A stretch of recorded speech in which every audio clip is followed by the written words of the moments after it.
Welcome to the Multidose Podcast, your guide to authenticity, hosted by Multazim Zia. Brought to you by the Multipath. This podcast is more than just insights, it's your dose of authenticity. Join us as experts, celebrities, influencers, and real people share their authentic knowledge like never before. From every episode, you can expect to learn something new and maybe explore a new perspective on your own life. To support our podcast, consider donating to our Patreon and share the love on social media. Every like, follow, comment, share, and penny counts. Find us on all streaming platforms and connect with us on our social media at The Multipath and at Multazim Zia. Your authenticity is just one dose away.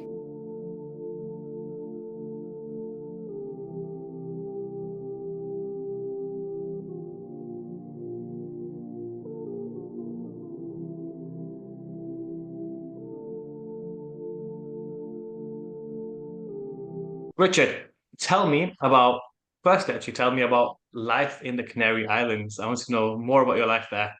Tell me a bit about it.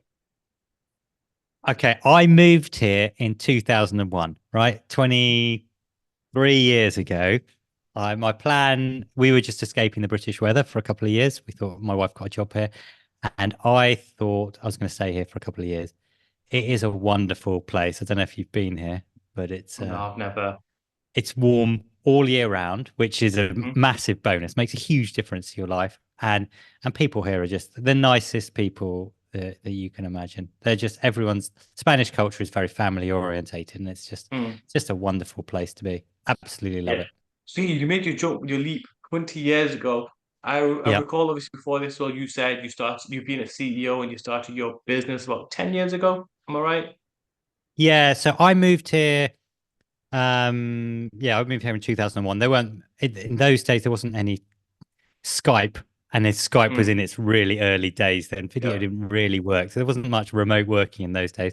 So I taught English for a while, and then I taught IT for seven years, and then I went off by myself, and I ran teams in India Mm. for 4 years. So I was a project manager for IT teams in India for 4 or 5 years, and then I started up my own business 10 years ago.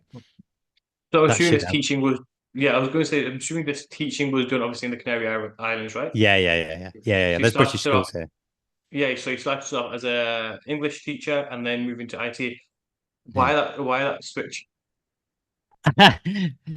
um, I'm a trained teacher, Mm. and I I started an English teacher because there was an English teaching job. It was very simple, and then Yeah, an IT teaching job came available, and that's what I've you always been transition. interested in IT, so I just Yeah, kind of decided. that was my follow-up question actually. Have you always been interested in IT, or is that something you fell into after? Yeah, no. So before I left the UK, I was a project manager for Ericsson, Mm, and that was a sort of IT. I was sort mm, of running projects, and then sort of the early 2000s. Yeah, I started getting into it. Yeah. nice. What have you found in terms of firstly making the leap from obviously a different country to a different country, Yeah. and then trying to figure out and balance your life around, adapting to culture, adapting to a new workplace, just adapting in general. Do you know what? I left the UK straight after university. I went to live in Turkey for a couple of years. Then lived in Australia, and then traveled around. So I left when I was so young that it wasn't that I Mm, hadn't I had never experienced sort of the routine of being a working person in the UK. I'd only ever studied in the UK, mm, and so moving when I moved overseas, it wasn't anything new. It wasn't a change. It was just that's mm, the way it was. So for me, so I lived abroad for like 4 or 5 years, then went back to the UK, and so moving to the Canary Islands wasn't a big jump for me. I didn't have any mm. possessions at the time, and it was easy. I think the older you get, the harder it becomes. So if you're going to Yeah. do it Uh, as young as you can. Yeah, pressure's oh, on. do you know what? Yeah, now you put the timer on, haven't you? Yeah, Oh, yeah. damn. You said working life, you never actually had to adapt to working life in the UK. What's working life like where you are? So in Spain, there's less pressure to there's look, I come back to London occasionally and I just found it, well, very overwhelming. Mm, In Spain, family is really important. mm, Free time is really important. Now, the the the stereotypical Spanish person, they're lazy, they have their siestas, they lie on their hammock. Spanish yeah. people work really hard. They work really Mm, hard. Um, but they also value their free time very high. So you don't a lot of people won't do overtime and stuff like that because family is important and free mm, time is important, which I find great. It's there's less pressure to work, mm. just to work like you do in the UK here. My dad always says to me, he's like, if you don't earn it, you don't deserve it. As simple as that. Don't expect anything otherwise. You have to earn your piece. But he also is the type of person to say, well, actually, make sure you're earning enough and you're happy enough, but your family comes first at the end of the day. Yeah. Which is something I think that has seeped through me as well. Um, let's get into your uh, topic of interest. So tell me about Yes. your actual business. Like you're still the CEO, so I'll probably jump to the end. You're currently the CEO, but you're not actively working in the company anymore. Oh, you stepped No, down. Sorry. I'm not the CEO. I'm the owner. I still own it, Yes, but I'm not the you stepped CEO. down. So yeah, Yeah, you tell people about it. I'm just yeah, listening yeah, for yeah. the Okay, right. So yeah, as I said, I used to run teams in India. I used to project manage teams in India and software teams. And I just thought, yeah, it could be done better. That was my theory. I thought the theory at the time was that to build the best software, you just need to get the best developers, right? Mm, Put them in a room together and then they'd sort it out. And then they'd mm, build the best product. A bit like people think all I have to do is get the best footballers, put them in a team, mm. and then it will sort it out. Look at Yeah, Chelsea this season, right? They spent £1 billion yeah, on players. There's more to it than that. And yeah, my theory, oh, Manchester United as well. You're Manchester, aren't you? So I yeah. don't know what team I you was going to. support. I watched this. I don't know if you watched the City versus United match that just happened, but they played well at United. Yeah, I watched the United versus Coventry match. That was a good one. Mm, But anyway. So my theory was that it was more than just getting the best people. And I thought that if I could build my own team here in the Canary Islands, make them friends so that they supported each other, so they learned from each other, so they collaborate better, and made them happy at work so that they were more invested in our company's success and our clients' success, then we would just build better software. So I thought if I could make my team happy, we would produce better software. And so I started my company with that philosophy. And for the first 8 years, I studied and we researched how to make teams happy that would produce better companies. So I looked at all the nice. research. Yeah, yeah. Tell me something then. I'm a man of science. I got my bachelor's in physiotherapy. It was classed as a bachelor of science. Tell me, what is the key to make? And this is actually going straight to the nitty gritty. What is the key that you found? If you're willing to give away your secrets, what is Of the key course, of that you course. found that makes a team successful or happy as well? Happy and successful. Let's say both. Well, it's interesting because it's actually the same thing, right? Mhm. If you have the same things that make people happy at work are the same Yeah. things that make them perform better, right? So if you make your team happy, they will naturally perform better because it's the same factors. It's a really good proxy for performance. First thing, things that don't make people, well, it does a little bit. Um, Mhm. nice sofas, free breakfasts, free yoga lessons, Yeah. gym passes, all of that. They're all nice little extras. Yeah. They're not Mhm. going to make you less happy, but they're Yeah. not actually what's important, the most important things to make you happy. Right. So Mhm. it's 5 things. Well, it depends Yeah. on who you speak to, but some people say it's 7, some people say it's 9, some 14. There's the US Surgeon General. I like it because they say 5, and I can remember 5. I can't remember 14. So Yeah. the 5 areas, right? So the first one is safety. Okay, Mhm. so you need to make your team feel safe at work. So Yeah. basics, feel safe they're not going to get injured. They're going to get paid at the end of the month. Your company's not going to go bankrupt. And there's something called psychological safety. I don't know if you've come across psychological safety. Now, No.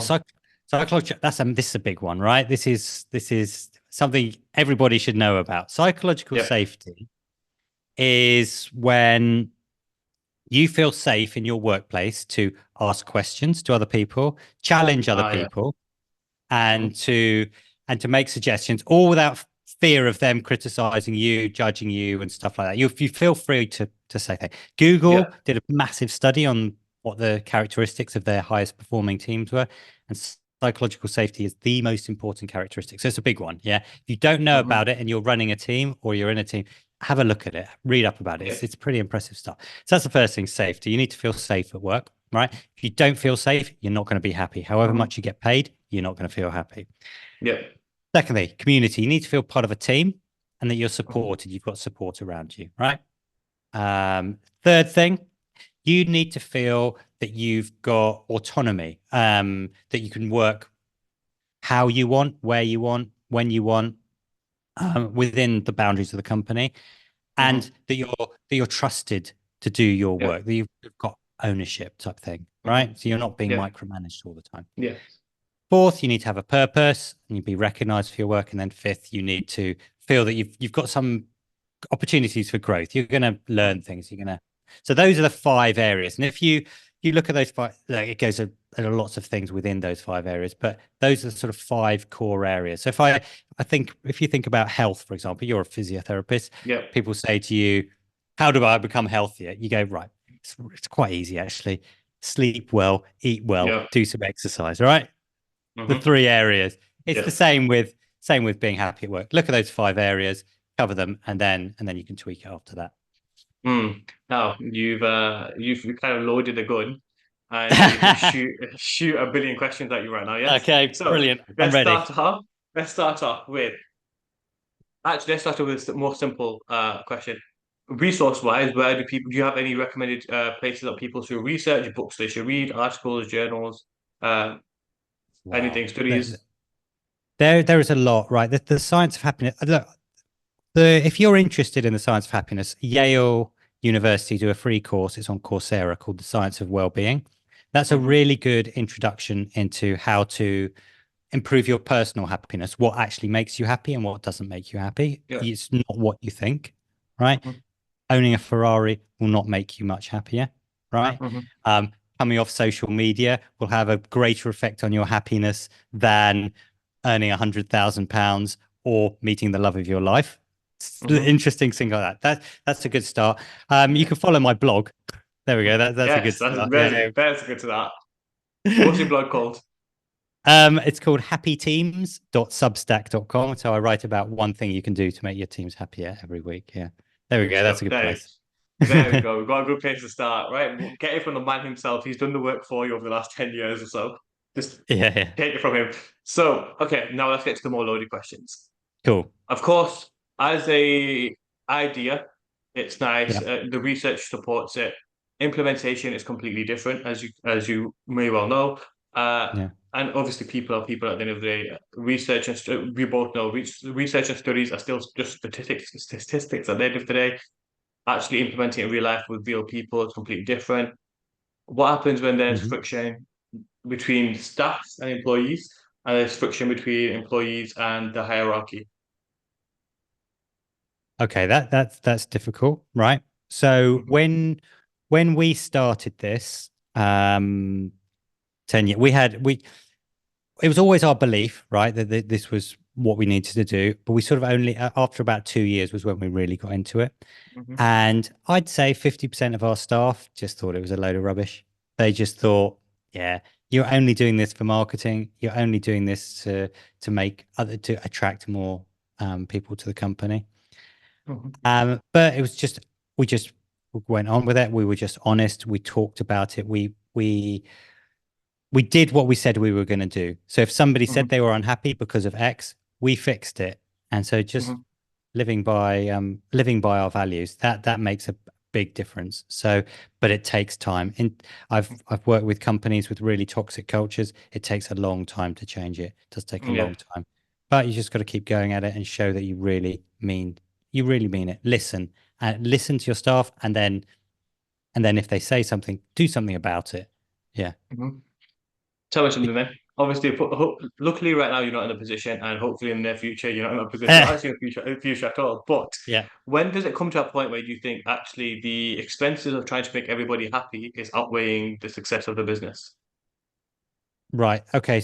So that will never happen because making people happy is not actually very expensive.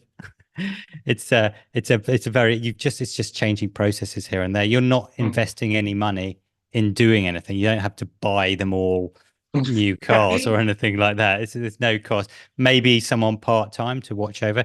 The main investment is time. Mhm. So the way you do it is you basically ask everyone how they're feeling every week, and then Yeah. you follow that up with a little one-to-one session and find Mhm. out why they're feeling the way they are, and then you act on it. Now, if you get deeper, you then send out these surveys every sort of couple of months or so, which will be there. You'll be able to then see what areas you need to work on. But it's not a major investment. Now, the you won't have this is a good study to look at. Last year, Indeed, the job platform, they Yeah. so in addition to being able to publish jobs and being able to apply for jobs on Indeed, you can also rate your employer. Mm. So and say and write comments about your employer. And last year, Oxford University did the biggest ever study on workplace well-being in conjunction with the Indeed data. They looked at tens of thousands of companies, millions and millions of users. And what they did was they took the top 100 happiest companies, right? Mhm. And they created basically an index fund like within the stock exchange. And they compared the performance of those top 100 happiest companies with the um, NASDAQ, with the Dow Jones, with the S&P 500. And Mhm. they found that consistently, the happier companies perform 20% better than the S&P 500. So we've all known, Amazing. we've all known for years that happier people, they're probably a bit more productive, collaborate better, stay longer. I think those are Yeah. obvious. But there's never been an actual link between share performance or company actual financial performance and happiness of their staff. And this came out last year, and it's pretty impressive stuff. So now people are thinking, Astonishing. yeah, exactly. From your experience, because I'll be Yep. honest, it's not my forte. It's never been my expertise of No. making companies or people happy. Yep. Obviously, I want my team to be happy, but Of course. it's not Yeah. it's not really my unique selling point. Let's say. Yep. In your experience, then, why have companies or businesses or even large global businesses not Yep. prioritize that as their unique selling point so far? Or and Yeah. some of them might have, but why haven't they done it on an international global scale? Why haven't they? Yes. Because they don't think it's important. They think it's just a fluffy extra. Mm. Maybe it's because look, it's been an HR thing up until Yes. recently. How do I reduce staff turnover? How do I improve employee retention? How do I make our Yes. company a more attractive place? So it's been in HR. Now that it's being shown as it's going to actually improve your Yeah. bottom line, improve your profitability, I think things Mm. are going to change over the Yeah. next few I've noticed years. actually over the last year and a half, 2 years with different companies I've worked with or spoken to, a lot of their underlying principle is let's keep our retention rates, Yeah, let's stop employing new people all the time, and let's stop losing employees. Let's keep up the current staff we have. So retention rates massively. I know importance why it's massively improved since at least 5 years ago. yeah, That's a good point, and actually, it makes sense now as to why people are so desperate to keep their staff yeah, and to keep the staff happy. So yeah, interesting point. Uh, whilst we're on the topic of happiness, which is quite a yeah, nice topic to have, and I don't usually have a conversation yeah. like this. Is always the intense, life's so stressful, life's so hard conversations. Yeah, Um, Tell me why did that? I know you briefly touched the point at the beginning. I'm not ignoring you. I'm not being ignorant here. Um, yeah. but why has that become your unique selling point? I know you said yes, you worked a few places, you didn't feel right. But why did Mhm. that become your unique selling point? You could have chosen so many other things and strategies and uh, philosophies. Why did that become it? it's look, it's always been happiness has always been really important to me personally. Now, over the last couple of years since I've stepped down as CEO, I've been looking at my life and working out why it's so important to me. And I think I was about 15 when it started becoming, because I remember when I was sort of 16, 17, whenever anyone asked me what job I wanted to, I just said, I just want to be happy. Right. And the reason was, I saw a careers advisor when I was 15, deciding what A levels to do. And they said, what career do you want? I said, absolutely no idea. And he said, well, just do something that you enjoy. And I became fixated on that, trying to be happy. So I've been in a really lucky situation. I feel really blessed because I've never been under pressure to earn lots of money or to have that car or to have a bigger house than my friends. For me, it was, what can I do to make me and everyone around me happier? That was my definition of success. So it's sort of a natural progression, I think, when I set up my business. Nice. So you feel like it's been a ongoing, I think, process from when you were 16, 15, 16. Yep, Nice. totally. That's like a nice heritage story. So you can a legacy story as well. You can add on. Yeah. I remember I spoke to a careers advisor when I was 15, 16. Spoke to a advisor when I was in uni multiple times. I still speak to career advisors like, what shall I do? What shall I do with my life? Yeah. As you were speaking off air, I'm involved in so many different things, and I think partly the reason for that is because I've not settled at one thing. Uh, Hmm. did I find something that makes you wholly satisfied? Might sound bad, might sound good to some people, but it is what it is. How did you find your career as an academic, i.e., a teacher? I loved it. Right. I really enjoyed, there was a big sense of purpose. I loved Mm, teaching and I loved seeing the difference that I could make. I love the mhm, community side of it. mhm. When you're in a school, you're surrounded by other very like-minded people, and it's a lovely Yeah. place. But for me, and this is only me because my wife is a teacher and she loves it. I lacked you can't really grow Mm, as a teacher. You you maybe get ahead of department, and if you're lucky you become a head of a school, but then you're not teaching anymore. So mm, for me it was, I personally I need to feel that I'm going to grow, I'm going to learn mm. things, and I'm going to move up in my career, and that's why I moved out of it in the end, because I just felt a bit stagnant. But I loved the actual teaching bit, and that's what I'm doing now. I've gone back in and now I'm teaching companies how to make their teams Yes. happier. So Nice segue into this anyway. Now yeah. tell me the teaching, because it's two different things, isn't it? Teaching in a school and public speaking and teaching and educating workplaces. Maybe similar methods and uh, techniques, but let's be Mhm. honest, completely different ballparks, aren't they, really?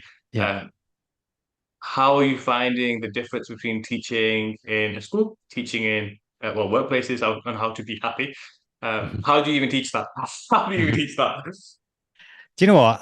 It's not so different. I think the principles you learn being a teacher, so how to structure a lesson well, how to structure a presentation well, setting goals and stuff like that is really important Mm, when teaching companies. And mm, I've been on many training courses, and clearly the person's been a manager their whole life and never been a teacher because they don't know how to impart their knowledge mm. in the most effective way. So yes, that's different.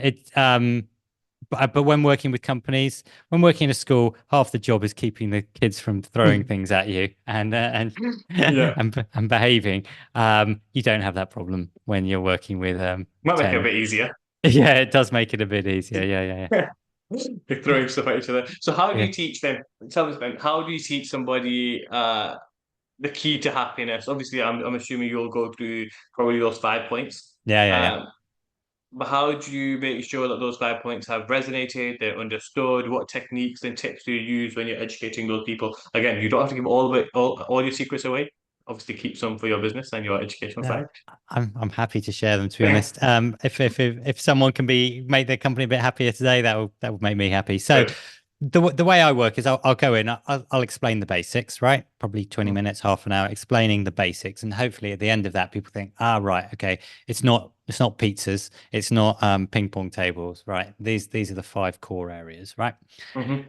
And then what we'll do is we'll look at their teams or themselves, and we'll work out what it is that their teams need, because everybody needs something different. Every team, every company is different, every culture is different, every team is different, right? Mm-hmm. Some teams might already have a really good community, but they're lacking in purpose. Something might have a really good sense of purpose. Worked with a charity recently, really high sense of purpose, weren't missing all that, but they had no sense of autonomy. So their team were unhappy because they didn't feel they had any control of their life.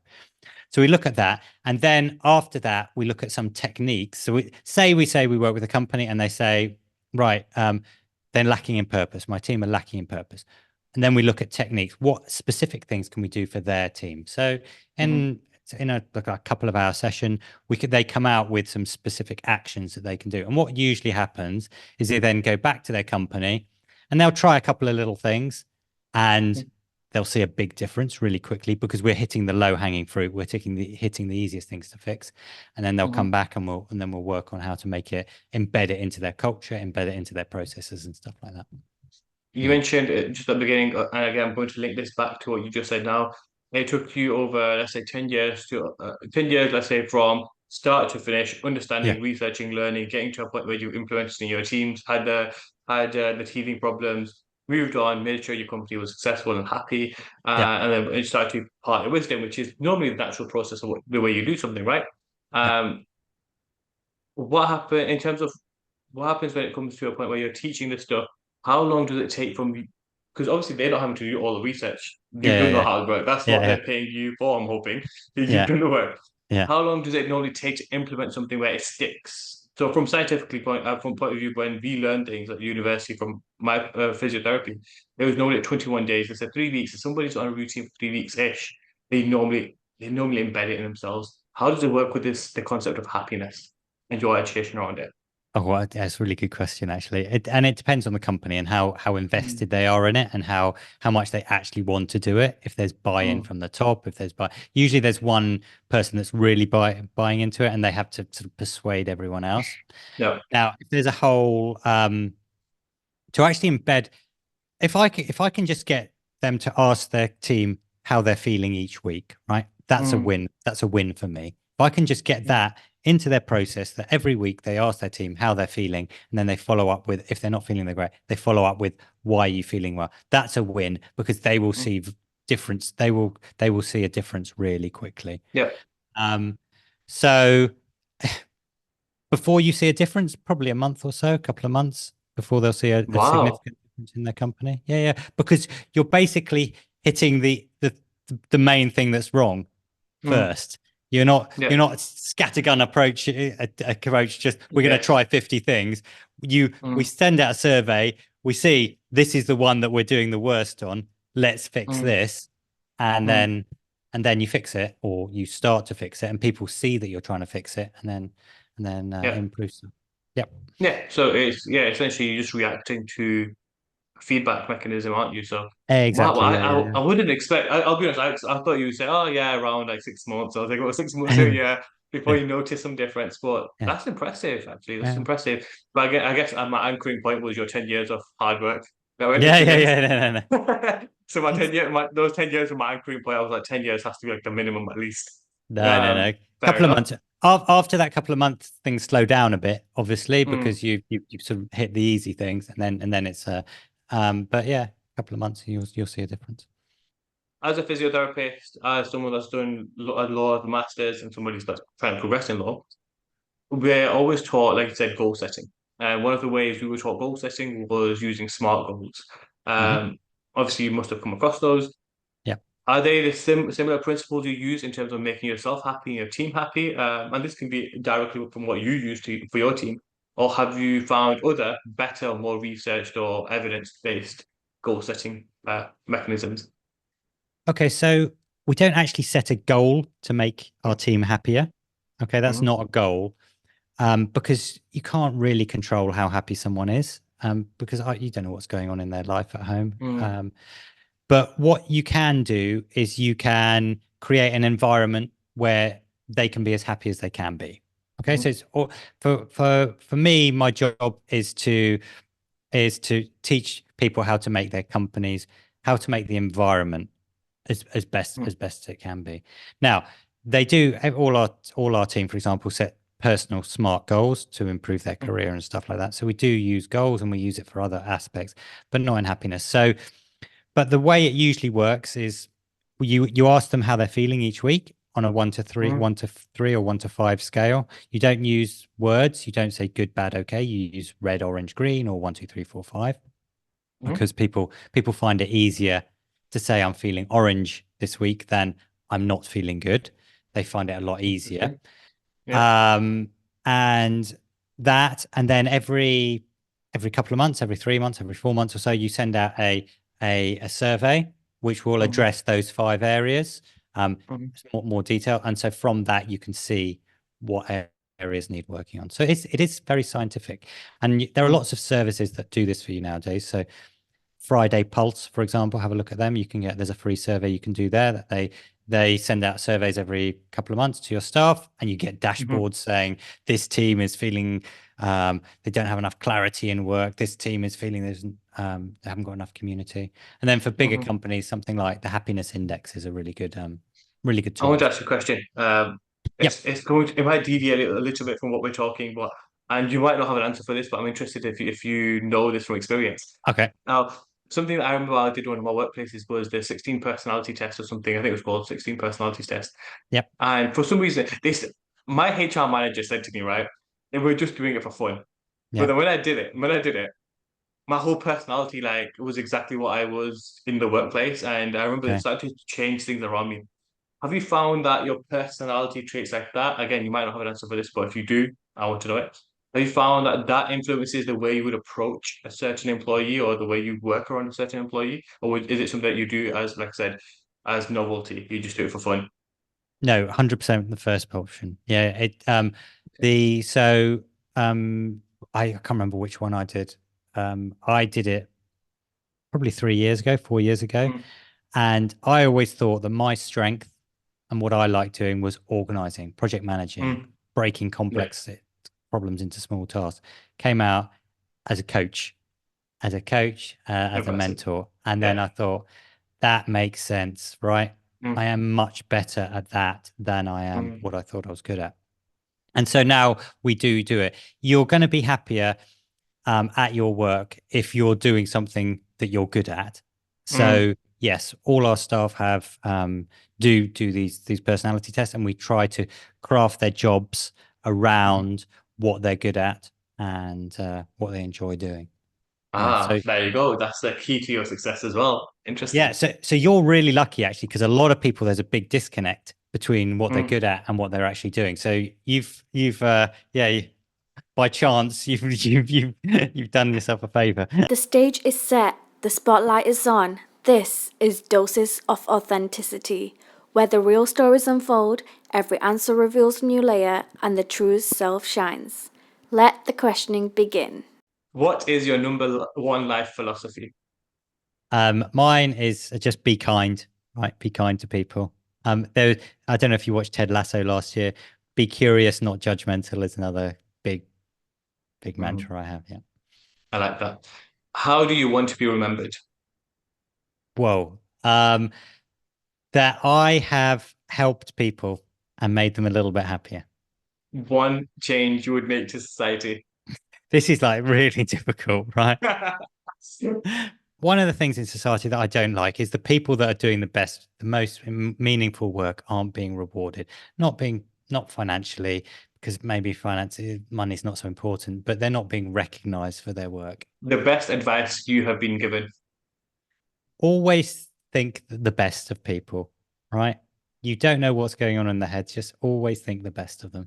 What makes you authentic and unique? So this is both a strength and a weakness for me. I genuinely believe that everyone is good inside and everyone is trying to do the best they can. And so I judge people. Now this means I'm not as ruthless as I should be. I think sometimes, but I genuinely believe everyone is good inside and is doing the best they can. It's a better trait to have than being tyrannical and Yeah, flamboyant. Let's say. yeah. What would you already choose? So, just to close up, honestly, let me say thank you so much for your advice, your guidance. This conversation has been super fruitful for me as well to learn new things. I actually came here not expecting less, but not expecting to learn as much as I have. And I'm very, very grateful to you about that because that's a lot of years of experience and research that I don't have to do as much detail. So give me a shortcut. But yeah, thank you anyway. Before we close this up, you tell people where they can find you, where they should be looking for you at, and if they want to get in contact, some people do get in contact. So, what if they want to get in touch with you directly? What do they do? So I'm on LinkedIn. Yeah, Richard Mhm. Clarke. If you search Richard Clarke, Gran Canaria on LinkedIn, I'm at the top. And then my website is Richard Clarke with me at the end .eu. That has everything I do.